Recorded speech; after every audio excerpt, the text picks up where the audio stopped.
नेपालमा पछिल्लो समय सरकारी जागिर, विशेष गरी निजामती सेवा धेरै युवाको रोजाइको विषय बनेको छ।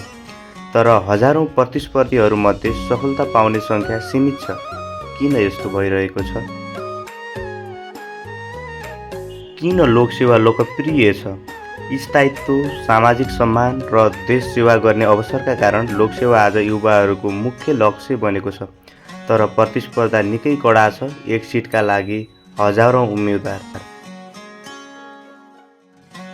आज हामीले यस भिडियोमा लोकसेवा तयारीमा सफल हुनका लागि के कुराहरू आवश्यक पर्छ, के कस्ता चुनौतीहरू आउने गर्दछन् र चुनौतीलाई समाधान कसरी गर्ने भन्ने विषयमा छलफल गरेका छौँ।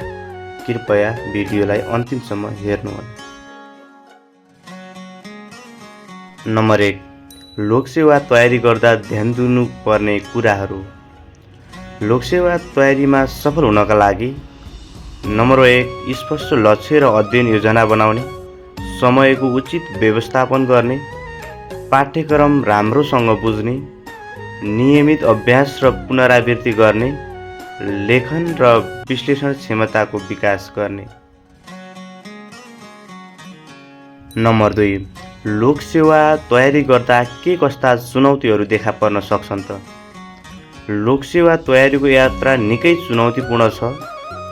यसमा लामो समयसम्म निरन्तरता कायम राख्न कठिन, मानसिक तनाव र दबाव, अत्याधिक प्रतिस्पर्धा, सही स्रोत र सामग्रीको अभाव, आत्मविश्वासको कमी, यी यावत कुराहरू लोकसेवा आयोग तयारीका मुख्य चुनौतीका रूपमा देखा परेका छन्।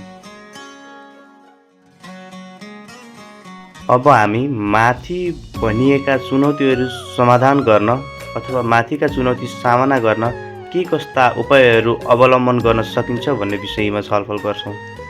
यसका लागि यी चुनौतीहरू पार गर्न सकिन्छ, तर सही रणनीतिका साथ। यसका लागि हामीले सबैभन्दा पहिला दैनिक र साप्ताहिक योजना बनाउने र त्यसलाई पालना गर्ने, मानसिक स्वास्थ्यमा ध्यान दिने, ब्रेक लिने, ध्यान, योग जस्ता कार्यहरू गर्ने।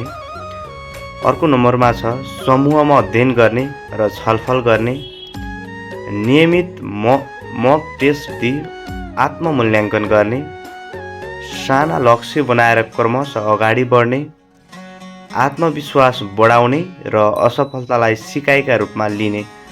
यी कार्यहरू गऱ्यौँ भने हामीले लोकसेवा आयोग तयारीमा देखिने चुनौतीलाई सामना सहजै गर्न सक्छौँ। लोकसेवा तयारीका लागि आवश्यक सामग्रीहरू के हुन सक्छन् त?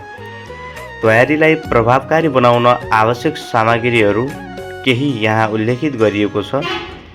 आधिकारिक पाठ्यक्रम, सन्दर्भ पुस्तकहरू जस्तै जीके, संविधान र प्रख्यात लेखकहरूका पुस्तक, अघिल्ला प्रश्नपत्रहरूको अध्ययन, नोट्स र गाइडबुकलाई मजबुत बनाउने, अनलाइन प्लेटफर्म र मोबाइल एपको सही सदुपयोग गर्ने।